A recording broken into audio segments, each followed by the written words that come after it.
about to fangirl like crazy, which I don't do very often. But today I am talking to Michele Rigby Assad, former undercover CIA agent.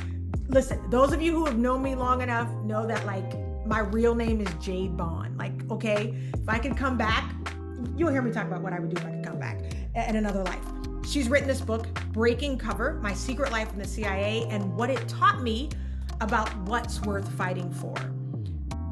The book is incredible, but I want you to listen in deeply to this conversation. Man or woman, she is going to inspire you around what it takes to have confidence, courage, and belief in what you're called to do, what it takes to execute at the highest level, and what it looks like to know that you know that you know you are operating in the dead center of purpose.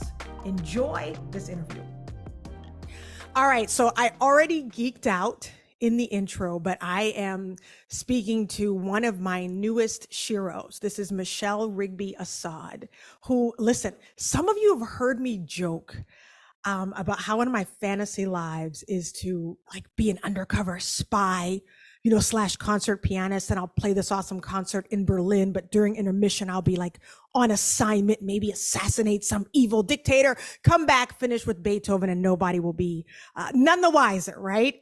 Well, this lady, I don't know about the assassination part, but she is like living my dream, which is we're about to talk to a real life undercover agent, former undercover agent. Michele, welcome, first of all. Thank you, Jade. I'm so happy to be here with you. I'm excited.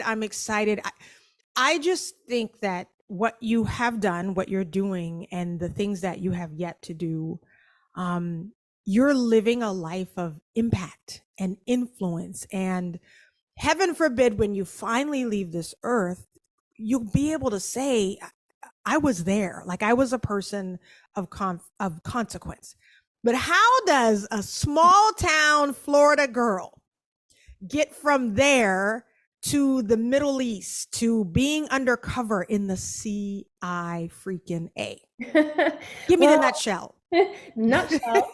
The nutshell is that like I didn't know anything about the world, so I never dreamed of being a spy, being from a small town and a very simple family. But right after I graduated high school, I went on a mission trip to Egypt to work in an orphanage for a month. Oh my gosh. And this was like for a little girl from Central Florida, like what is happening? And so this foreign culture was so fascinating to me, and that kicked off many years of me saying, I just need to get abroad. I just feel like I want to study the Middle East. I want to learn more. And one thing led to another. I ended up getting a master's degree in Arab studies. Oh my God. Right on the heels of 9/11.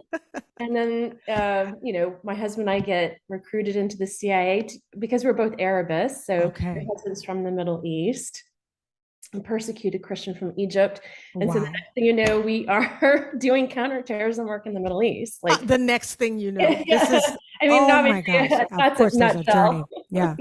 Quite a journey. Your journey is filled. I think one of the reasons I relate to you is I relate to anyone whose journey is unexpected and filled with twists, turns, and detours.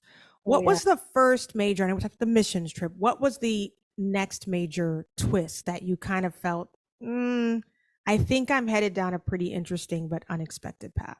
Yeah, so I followed that with a second mission trip to Russia and Ukraine right after the fall of the Soviet Union. Wow. And we actually traveled all over and handed out Bibles because, Christianity was against the law. Like you can have Bibles. And so that was a fascinating experience being in the former Soviet Union. And then I did a semester abroad studying the Middle East in Cairo. So that's where I really started delving into things. And, I had friends. You talk about doing things that are different. Yeah. They were going to study in London. I was going to say Paris, right? Yeah. And I was like, I don't want to be like everyone else. Oh my gosh. I'm going to go to the Middle East. Wow. So lots of, there's nothing, I think it's really important for listeners to know there was nothing about my path that was ever easy. Yeah. Or it was just, there were lots of twists and turns and tons of obstacles. So even though I put things into a nutshell, nothing simple about that, my course or my path. I think we are designed as complex beings. Yeah. So I get a little suspicious when things are going too predictably. I'm going, hey, wait, what's up here? And that's because I personally feel like I'm designed to take the unbeaten path. Mm. When I look at, like you said, the Middle East, and you mentioned Europe, I mean, you know, so many shows and reality shows right now about Americans in Paris, right? Or, you know, living that life in Europe. Tell me about your connection to the people of the Middle East. Yeah, so my very obvious connection is my husband and his Yeah. family. And what's really fascinating is Joseph grew up in a part of Egypt where there were a lot of Christians, but the Mm-hmm. very interesting part of that is it's also where the roots of Al-Qaeda come from. Yeah, that's right. So Al-Qaeda is Egyptian ideology and Yeah. Saudi money through bin Laden coming together. Oh, yeah. You imagine a place in Egypt where you have a huge Christian population and then you have these terror roots. Yeah. It was a very difficult place to grow up. And Joseph's father was a minister, and Wow. his parents ran the largest Christian orphanage in the Middle East with 700 kids. Okay, that wasn't risky. You talk about nothing easy. Yeah. They had a purpose from God to care for widows and orphans, and there was nothing easy about that life. Nothing. And like you always talk about, Jade, we all have a purpose. I am convinced that you don't feel any kind of satisfaction in life Mm-mm. unless you're fulfilling that purpose because it's literally in your DNA. Yeah, But that's it. that doesn't mean that anything you do is going to be easy, but it's going Mm. to be fulfilling. And ultimately, it's going to have impact because it touches other and changes other lives. Oh my gosh. We need to run that back because there are women that I coach, and we spend the first part really uncovering purpose. And we get all excited because you know, you can feel it in your soul when you've hit it. You're like, oh my gosh. And usually I always say, you don't have to find purpose. You've probably been operating in it in some way, shape, or form for your entire life. So there's always this wonderful feeling of, oh my gosh, I've got it. Now I'm just going to move out there and break through and purpose. And it's almost the opposite, because I always say Yeah. breakthrough and breakdown feel a lot alike.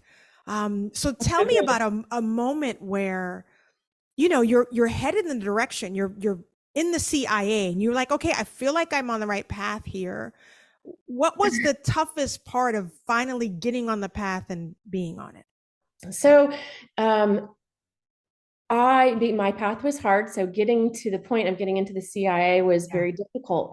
So when you finally get in, you're like, you feel as if, because I knocked on 1,000 doors and 1,000 jobs and didn't get any of them. I'm telling you, God would Wow. not open any of those He doors. will close it in your face. Yeah, literally. And so the funny thing is, the only door he opened was the door to the CIA, which is crazy. Oh my gosh. So you're like, oh, this is it. I've I'm arrived. all right. Like, I'm here. We're good. But I read that there was literally like a resume pile. You could, like, people applying for the CIA, which I didn't know it was like that, right? And then you like put your resume on top. Were you Yeah. expecting to get in? Were you naive about the process, or? Oh, heck no. I put my resume into that pile only because I put my resume into every single box. Oh, that's good. That'll preach. That'll preach. Seriously. So yeah, no, I was like, yeah, oh sure, because there's like 500 resumes, and there was like, yeah, okay, and I put it in there, and then so I was super shocked when I got a phone call from a recruiter. Okay, I don't know how much you can tell us, but you know, you gotta feed into my childhood fantasies here. So I watch all the movies, right? Mission Impossible, James Bond, everything with a spy underlying theme at all. I've watched it, and it's always so glamorized. And as a person who loves to work out, I love when they go to whatever farm or facility or wherever they go. Tell us whatever you can tell us. Like, you put in the application, and then what happens? Yes, you go through an entire year of tradecraft training, and it teaches you the craziest things because what you're being asked to do is nuts, is to go abroad, break the laws of a foreign country Oh my to carry gosh. out clandestine operations illegally, to meet and recruit sources of information that are going to help you stop a terrorist attack from occurring. Or, you know, we have a lot of different missions in the CIA. That's one of them. So in Mhm. order to carry out that mission, you have to develop a very solid understanding of tradecraft. Yeah. Um, how do you how do you figure out if you're being followed? Like it's Mm. called surveillance detection. And how do you identify a double agent? How do you carry out an agent meeting? How do you make those meetings happen? Like every little aspect of how you set up a meeting is called tradecraft. Like every detail matters because you don't Wow. ever want to blow your source and get them Oh, killed or get them thrown into prison. So because the consequence of what you're doing is so profound, yeah. you have to learn this, inside and out. So the when you were talking earlier about you find your purpose, but then it doesn't necessarily mean it's easy. Yeah. You get in and you're like, oh my gosh, I'm here. I Oh have my purpose gosh. in the CIA. My very first training mentor couldn't even look at me. Whoa. So they have one mentor to every two students. And this is an older gentleman who was this like living legend in the CIA. Yeah. And the guy I was partnered up, it was a really lovely male named Adam. I'll just Hmm. give the name Adam. Sure. And after the first meeting where our mentor introduced himself, Adam, after he left the room, and then Adam goes, well, that was weird. And I said, yeah, but what do Oh you think wow. is weird? He's like, he couldn't even look at you. Why? And What's that about? so he could not imagine a woman being involved in operations because his whole career, and he was from a different Of generation, course. women were secretaries. And so this idea that I was wanting to go to the Middle East and I was wanting to do counterterrorism operations in the Middle East, he could not wrap his head around it. And so Yeah. he wouldn't even look at me. So that was the first indication, like being told, and he was very explicit about it. He was. Okay. You can't do that later on. So Adam left the program because he decided he did not want to live this crazy lifestyle. Yeah. And so then I told everyone it got really awkward after That's that. right. Then my mentor had to look at me Oh because no my one else was gosh. in the room. Oh my gosh.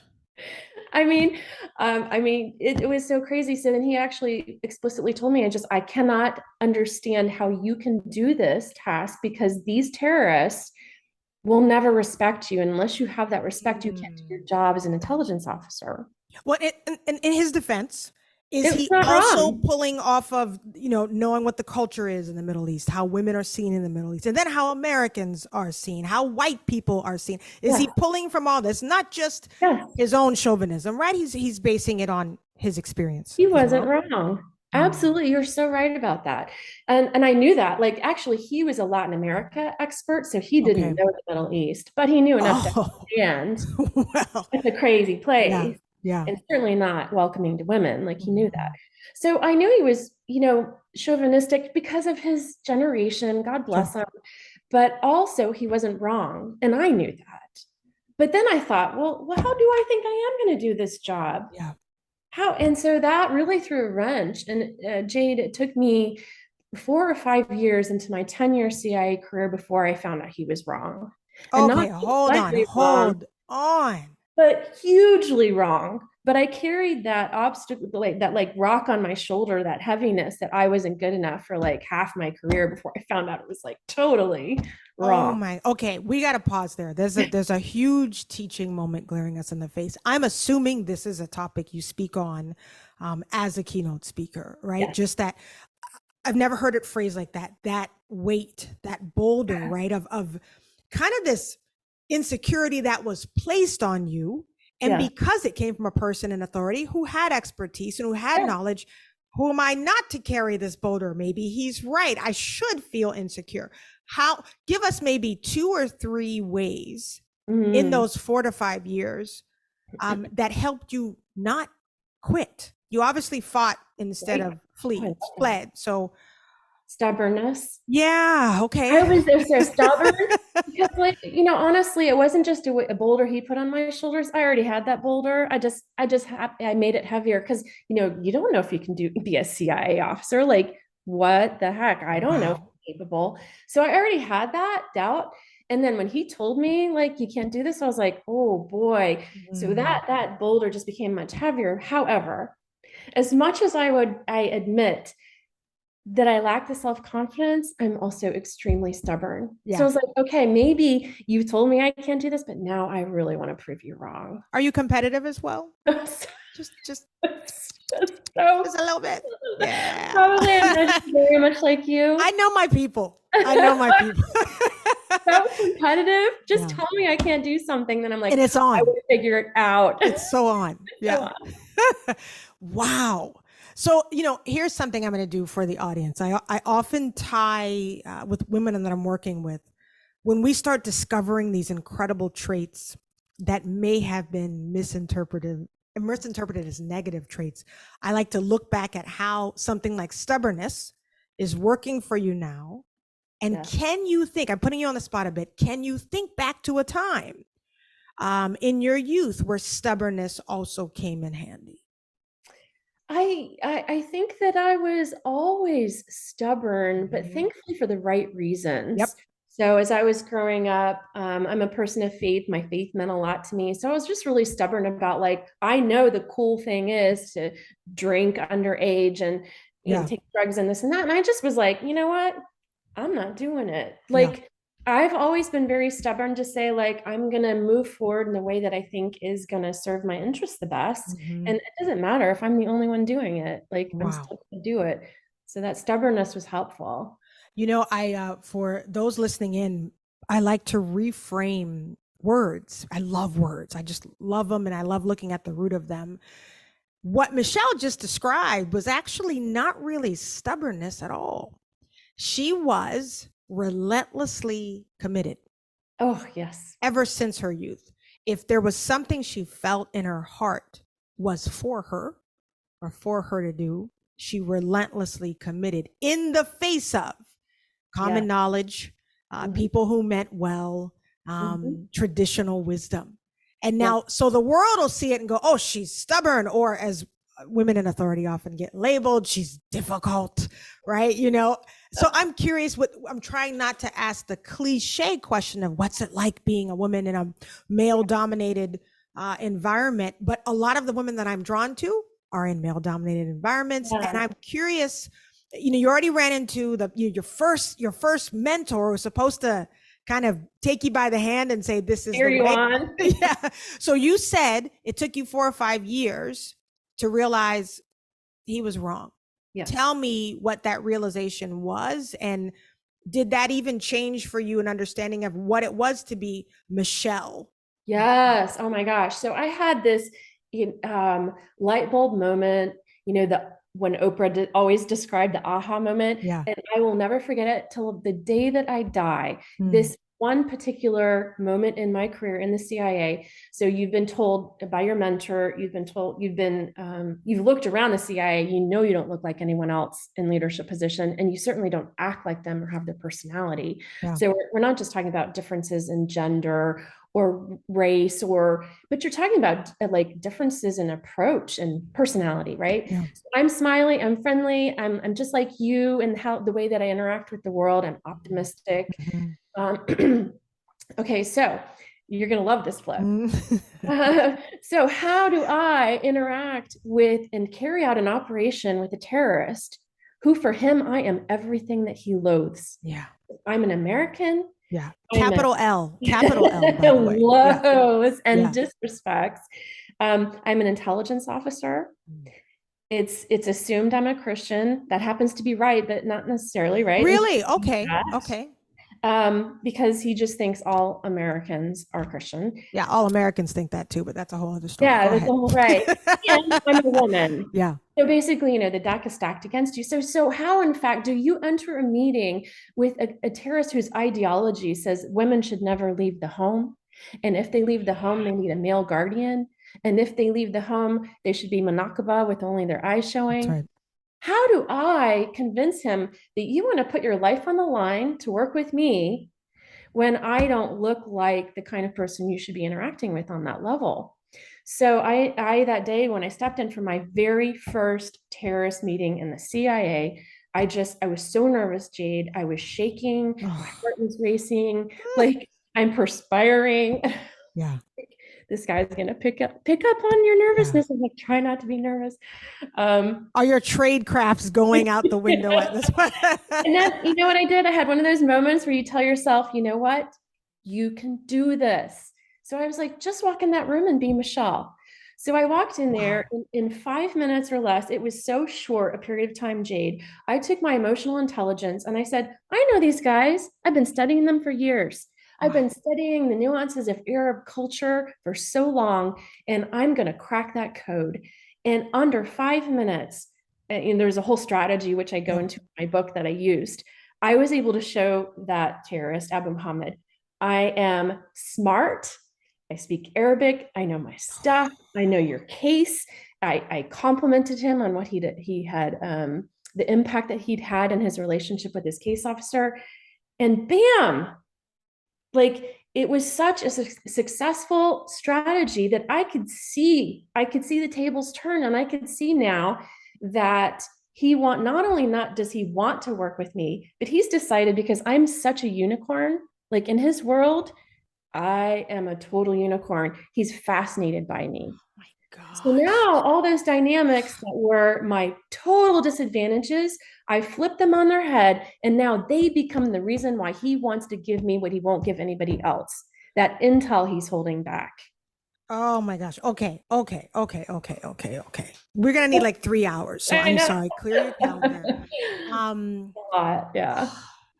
I during 2020 was watching I wasn't just watching. I was also running for office, but I was watching how the world was handling the biggest kind of universal crisis we'd seen in a long time. And there were a lot of stories told about the differences between how women led during that time. And there was a great story about how many of the female leaders handled, let's say, COVID and the shutdowns differently, and saw some pretty phenomenal results. Listen, I'm married to a man. I love men. I believe that God created us all to have balance. And I believe that the male-female dynamic is a part of that balance.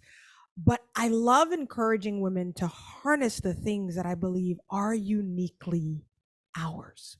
So when you just told that story, I heard so many things that I believe are gifts that come with the package called being a woman. Yes. That fascination. I didn't try to be a man in that meeting. Oh my gosh. Which so you didn't adopt whatever male traits you felt like you needed to be more, to man up in that situation. And all the years prior to that, I was trying. I was like, good. Stop smiling so much. Stop doing this. Like I kept berating myself for not being a better image. And I was finally like, I am done with it.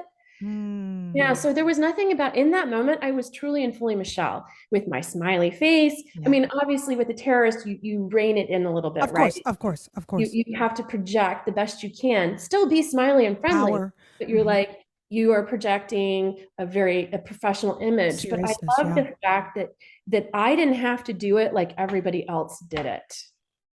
I need whoever's listening to pause this, roll that back, and just, when she says that last statement, just sit there for a bit.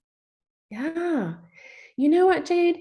How many times have you thought, probably in your career, because you're so much like me, you have this really weird, like, why do we always do it this way? Yeah. And then you think, well, I have this idea that maybe we should do it this way. And you go, if it was a good idea, someone would have already thought of it.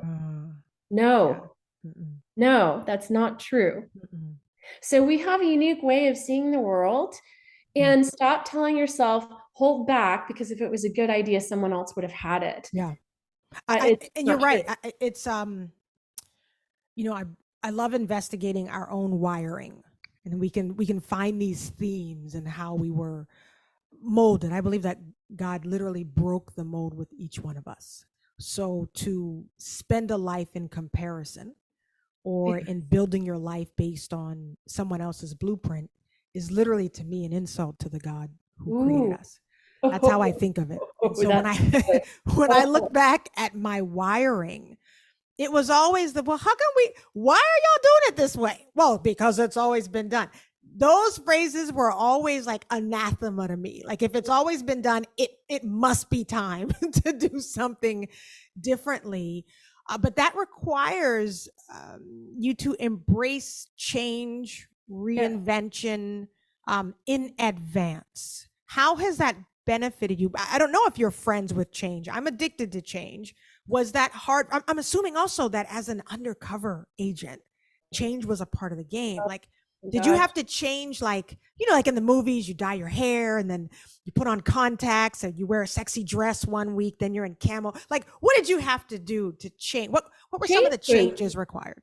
change is absolutely like at the heart of being an intel officer. Everything about your life is about change, change, change, change, change. So if you're talking about fun and Yeah, interesting spy stuff like how you present yourself in a meeting, how you dress, what you look like, changing up your appearance, yes, but that's just a tiny part of that's a it. little bit, sure. What you That's have the is movie stuff. lifestyle Hmm. of you are packing up and moving every single year, not to a place of your choosing, but wherever the government wants to send you. So Wow. every year, for 10 years, we move, move, move, move, move. So you've got a new country, a new culture, a new city, a new job, a new boss, a new colleagues, new ways of doing things. So Wow.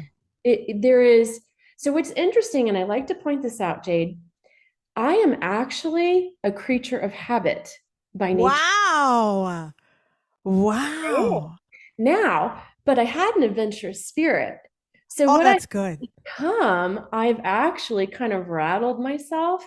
And now I am a creature that, like you, I'm like, Yeah. what's next? What's Come next? on. Let's go. Where is it now?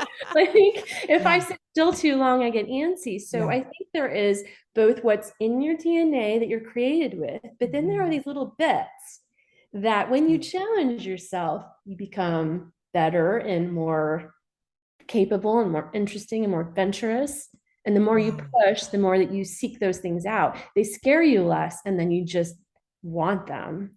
Wow. You set me up really powerfully for transition into my favorite soapbox topic, which is purpose. I was telling my hubby this morning, we were just talking about some of our differences, and we are night and day different. Even in we both just got new cars, and we were just laughing at how different these cars are. He has this nice, sleek, stealth, undercover, cool, little sedan, and it's all nice. And I got in it last night. It's a little too soft for me. I've got this big, loud, big SUV that's just growling. So we were just laughing at just even how our cars represent us. But what's funny to me about this change element is that I don't think people understand that, yes, while you've been gifted a certain personality, it doesn't mean that you never intentionally go outside of that box. One of the Yeah. things that I'm noticing is that if you want to be blocked from purpose, if you want to block yourself from purpose, then you allow personality or preference or people to dictate when you change or when you don't. So a lot of people will tell me, I want breakthrough and I want this certain level of success. And they say, okay, well, you got to change this, you got to work with this person. You got to, Mm-hmm. if you're shy, you got to be a little bolder. And they go, I don't want to do that. Mm-hmm. Like You'll never get you're gonna let there. those things block you. What were some of maybe the most powerful shifts you had to make to continue to operate in purpose? So the biggest shifts for me I had to constantly confront fear of the unknown. Mm, So, what's it like to live in, yeah, Iraq? What's it yeah, like to serve in a war zone?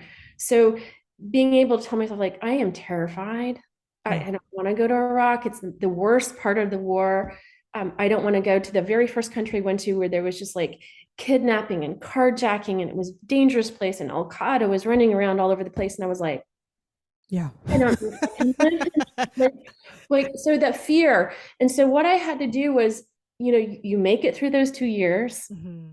So the shift was like, wow, I survived. Yeah. I tried something hard and I survived. The shift is in knowing you have the capacity to do more than you think. And then you Mm. get through another war zone, and the shift comes when you go, wow, that was the hardest thing I've ever done in my life. But the shift is now I know I have the capacity to do more than I ever imagined. Okay, but people listening in, Michele is there's so many mics and gems that she's dropping. Your bucket is overflowing at this point. But I need you to hear the whole sermon she just put in like 15 seconds there, which was, first of all, think that God is constantly alerting us to the fact that we now have more capacity. Oh, I think he's you don't know constantly it unless alerting you us. scare yourself. There it is. So I Challenge feel like yourself. he's always saying, hey, no, guess what? You're still judging your ability on last season, Oh, last year, last failure, but you don't even know, like, I have brought in your tent pegs here. Like I've made the outline bigger. And what Michele just said was so prophetic. She said, listen, you've got capacity here. And even when you're in the war zone, come on, what else is life if not in seasons it feels like a war zone? That even in the middle of this war, you're going to take something from it, you're going to learn something from it, you're going to grow out of it. And the biggest thing you're going to take away is, I'm a pretty bad mama jamma over here. If I just got through that thing, yeah. bring it on. Yeah. Tell me about your level of belief and confidence in your ability to do hard things. I know you have parents that sort of raised you with that mindset and challenged you. How does that come into play now? How confident, what's your confidence level like?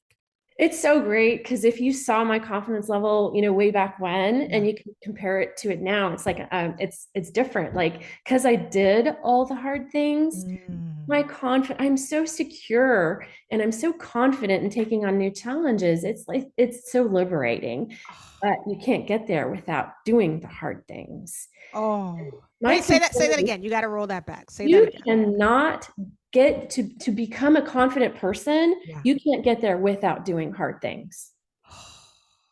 So I think I really want to challenge, especially the mindset that the younger generation has right now, which is very much, if it hurts, don't do it. If it's difficult, pull back. If it's challenging or it's even something that I don't expect and I don't even want to do, it must be bad for me. The reason I say that is, for 10 years, Joseph and I compared ourselves to all of the other trainees who went through the tradecraft training program. Right. And they're like, they're going to this nice place and that nice place and this other nice place. And I was like, why do we keep getting sent to war zones and difficult places? And what gives, man? Like, and if I had adopted the mindset of, you just push back on that thing and you just don't do it. At the end of those 10 years, and I tell you, I did struggle and we did, come on now, what is happening here? I look back and I was like, oh, I could never leave the CIA with this level of counterintelligence and counterterrorism expertise that you get in war zones that you cannot get in the Parises and the Viennas and the Londons of the world. In other words, you have to go to the hard places to become an expert. And when I look back and I would compare my stories and adventures with those of my colleagues who went to lovely locations, and they were not the same. I was like, man, like a year in a war zone was like maybe 7 years in other places for other people. So if you shrink back from that which is hard, you cannot become excellent. You just can't. Oh, what you just said about the war zone, 1 year in the war zone is like 7 years. This is very biblical talk here. 7 years in real life for everybody else. Do y'all just hear what just happened? When you're in the war zone of whatever season, whatever that is, has war in it, you are likely growing exponentially compared to those of us out here walking and skipping through the tulips, right? Those of us in the war zone, we're gaining something. Does that mean we always need to be at war? No, we want you to have peace. We want you to have joy, fulfillment. But do not despise the war zone when it hits. Keep pushing through it. And I'm not pretending it's easy. There's nothing easy about whatever war zone you might be going through. Like, it is hard. It stretches every cell of your body and your mind and your spirit. But what that stretching does is it enables you to be something bigger and better than what you started out as. So like in Breaking Cover, the whole last third or quarter of the book is about an operation that Joseph and I were a part of after leaving the CIA. When you read what that operation was, it could not have happened had we not have 5 field tours in difficult locations. Without all the knowledge that we learned doing the hard things, we could have never have helped save and find a safe space for 149 persecuted Iraqi Christians who'd been displaced by ISIS in northern Iraq. Like, that operation could have never happened without all that other hard stuff.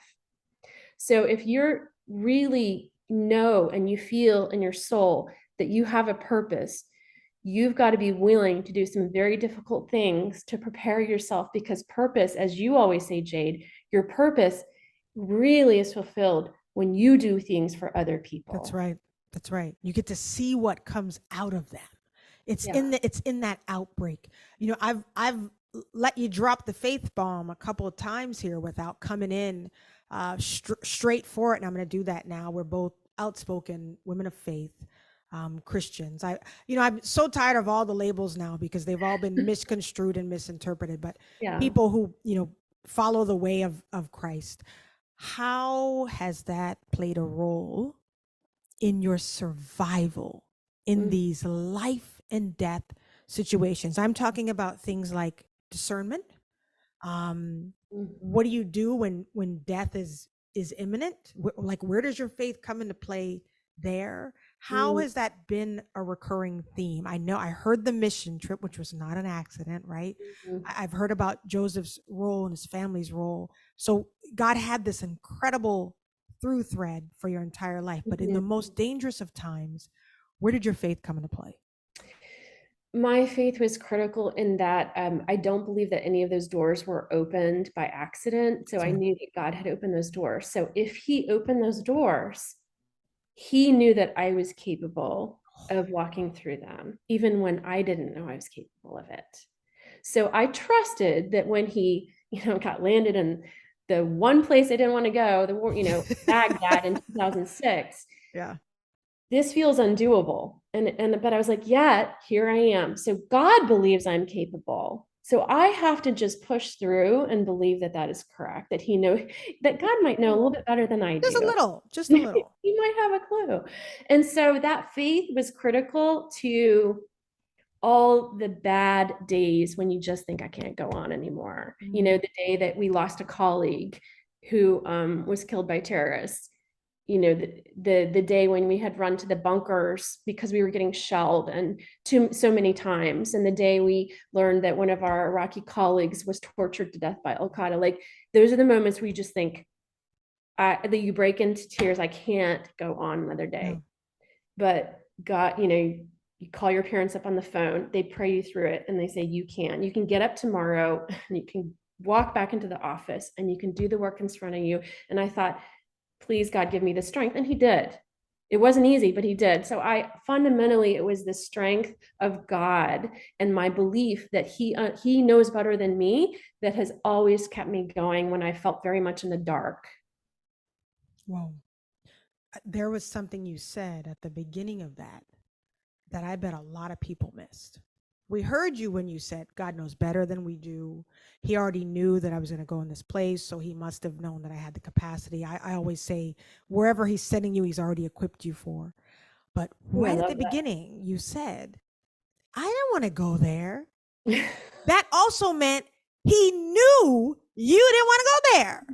And the God who knew you didn't want to go there sent you anyway. And I think a lot of times we think, as people of faith, God's here to just do what I ask him to do. He's my little genie. He's my destiny maker. And I can just tell him where I want to go. And it must not be God if he's sending me somewhere I don't want to go. But I want you to hear this trust in advance, right? And reliance in advance, which was, he knows me. He knows your girl did not want to be in the Middle East. And in spite of knowing exactly what I wanted, he gave me the opposite, which means I'm going to have to trust that he's got a whole plan for this thing all the way through to the end. Yes. This is, it's so powerful. There's so many things, Michele, that I want to cover. Like, as I've been reading all these books, when I was running for office, I was fascinated by the daily briefings that the president. Yeah, the PDBs, Yes. Presidential Daily And so, Brief. yes, I was literally, I'd read about like how JFK received his, how President Obama received his, how President Trump got a whole different kind of way to receive his. And so I was, because I believe in preparation, I was preparing for how I would want to receive mine, which I part love that. digital, I part, love it. I knew what I wanted to see and what I want to hear and what news I wanted to hear the most. I'm fascinated by these kind of clandestine services. Not everybody feels as Yes, endeared to these agencies sure. as I do. Hmm. Now, I don't have inside information like some people do. What do you do when you know that you're working in purpose, Hmm. but the work that you do may not be seen as either good work, worthy work, legal work, seen as controversial? I mean, I think Sure. about the current raid we're seeing now on the former president's home by the FBI, and I'm watching people flip like crazy on these government agencies. How do you wrestle, or maybe you don't, with this kind of dual Mm. identity where you feel like you're doing really good and important work, but maybe the rest of the world views what you're doing as evil or bad Right. in some way? So a lot of people actually misunderstand a lot of what the CIA does. And so there's some ideas that, because also in the past, there were authorities the CIA had to do things that were carry out assassinations in Sure. Latin America and things like that. We can no longer do those things. And we do not. So we are actually there's like very clear legal parameters about how Right. the CIA works. They also think that we like force people to be our sources, or we twist their arms, or we Sure. blackmail them.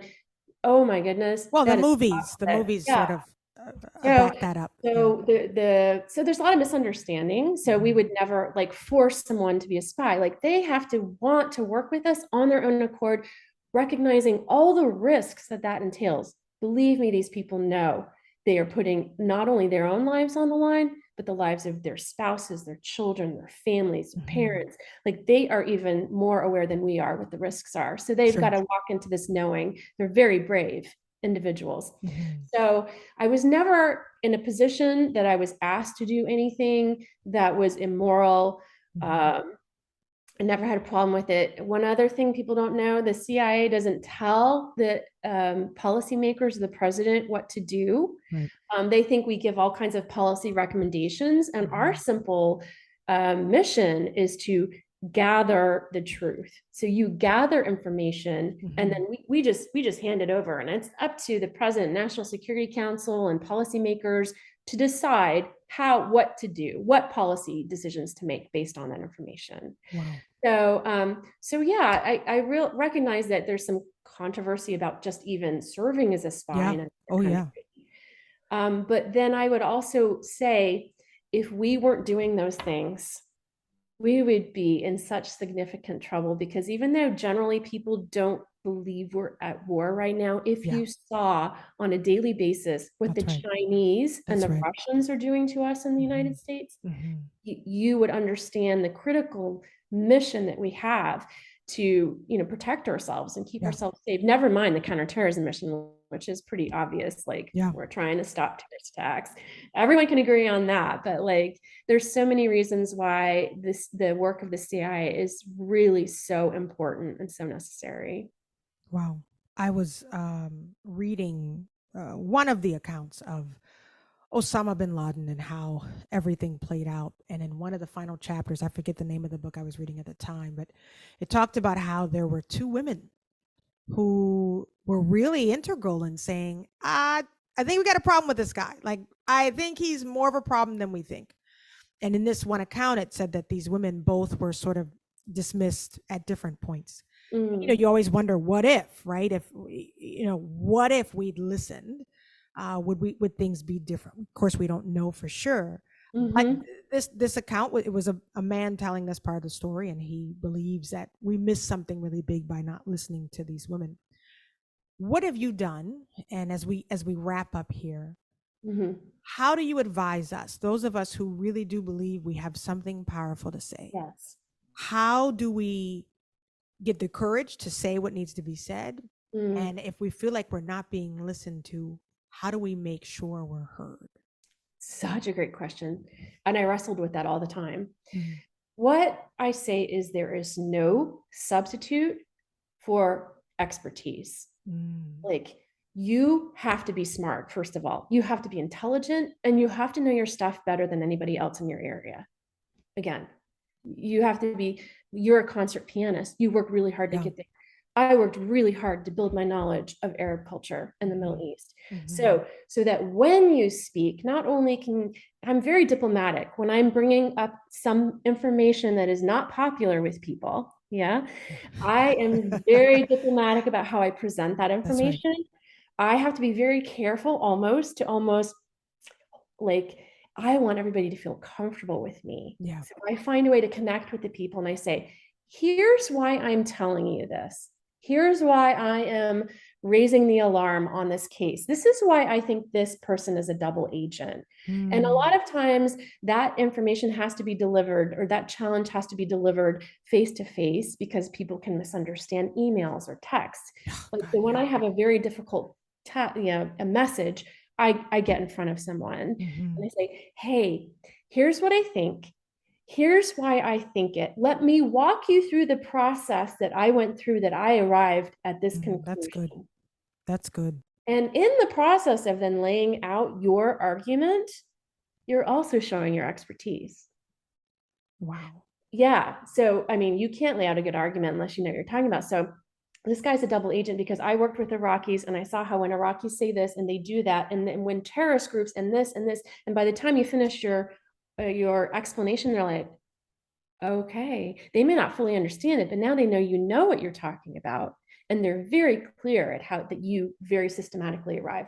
So as women, often, especially working in male-dominated areas, you have to work harder to make your point than everybody else. You have to be more clever. You have to be more diplomatic. You have to be smarter. Sorry. Michele. Sorry, not sorry. Listen, you said all the wrong things. You're supposed to tell us we're enough.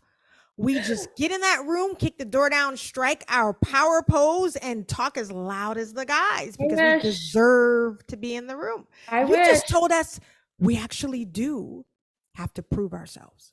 I say often that you don't have to explain yourself, but your very presence in that room should prove that you not only deserve to be here, but are probably the smartest person in the room. As an African-American female, we were raised, my sister and I, to believe that just as a Black person, we were going to have to run faster, jump higher, and work harder just to be considered equal.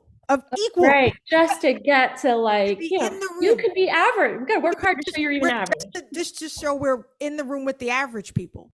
And so we always, when you see a Black person at a certain point in industry or career, we understand, at least as a people, that person's probably 10 times smarter or whatever. Same when you see a woman in certain environments, you understand nobody could probably argue with how smart they were, but we understand all the unspoken dynamics. You said at the beginning, when you're dealing with these guys, there's all this kind of silent gymnastics you've got to do to prove that you have to be in there.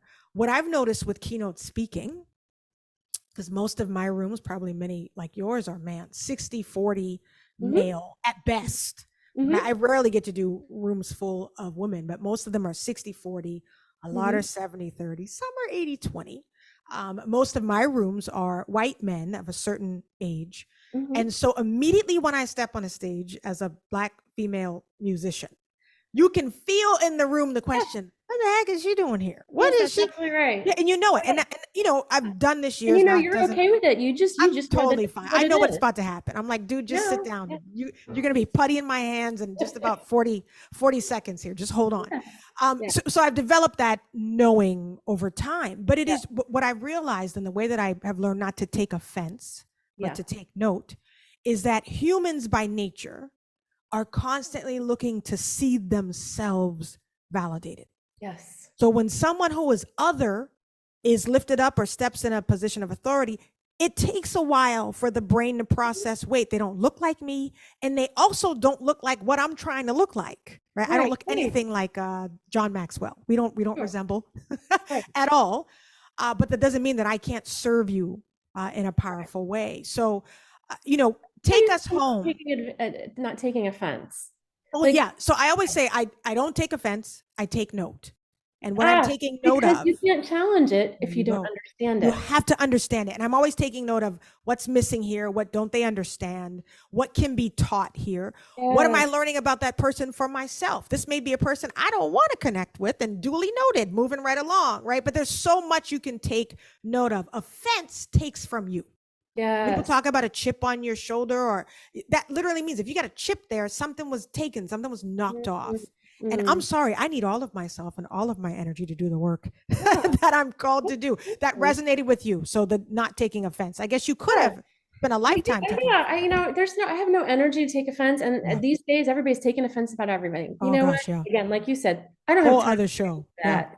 I consider a great challenge. I love the challenge. Like, I walked into a room, you don't think I have much to offer. I'm here to show you that I do, but I'm here to make you feel so happy in the process. Like, I'm not here to make you feel bad in the challenge. I'm here to lift us all up. Yeah. And isn't it just craft to craft here? Isn't it awesome when you can feel the flip in the room? It like when the best part. It's so awesome. In classical music, it used to be there'd be like these guys and women like, she didn't go to Juilliard. Let's see what that Mozart's gonna sound like, And then they go from like here to here. Like I'm neutral, my jury's still out. Then they go from here to the sitting up. Oh, I love it. The at the end. It's like, So and there's still some rooms that I walk in and I can feel that. Others are waiting for me and they're already excited. But a lot of them, because I'm in industries that are not at all related to the arts, I feel that tension, but it feels like this nice little challenge. How quickly can I get the wall? Yes. We have got to do something together. Something together. Happen. I feel it. I know it's going to happen. We're going to declare it right now. Michele, as we wrap up for the 5th time, because it's very difficult for me to let you go, as I feel like a Baptist preacher, as I close, as we wrap up, I'm curious, what the heck is next for the undercover dynamo who has helped persecuted Christians in the farthest reaching parts of the universe? Like, what the heck is next for someone like you? So the next challenge is really wanting to connect with audiences in a way that, and I'm not a narcissist. I don't like to go on a stage for me. Sure. My whole mission, and like yours, mission and calling, is to help other people rise. And so I see myself actually partnering with other people, other like-minded people, to create seminars where people don't just come and sit and listen to you, but you somehow work in ways to help them move themselves forward. Oh, that's good. Like, how do you help people acknowledge all the obstacles in their lives and still push through them? There's methodologies you can use to do that. So you want to inspire people, and then you want to give them the tools to actually get there. And so that's my next, that's my next effort. I love it. I'm in it with you. Just count me. One of the spots is taken. I would love to do something like that with you. I feel like the world, men and women, need to hear what you have to share. You've heard us reference this book. This is Breaking Cover by Michele Rigby Assad. I love it. It says, My Secret Life in the CIA. And because she could have stopped right there and she would have had me. Right? My secret life in the CIA and what it taught me about what's worth fighting for. I am just thrilled. I said this when we were offline, to know that you exist in this world. I literally will sleep a little bit better at night knowing that people like you were created to do the work that you're called to do. And I just speak life and blessings and purpose and incredible destiny over you and your amazing family. Thank you so much, Michele. Jade, thank you so much.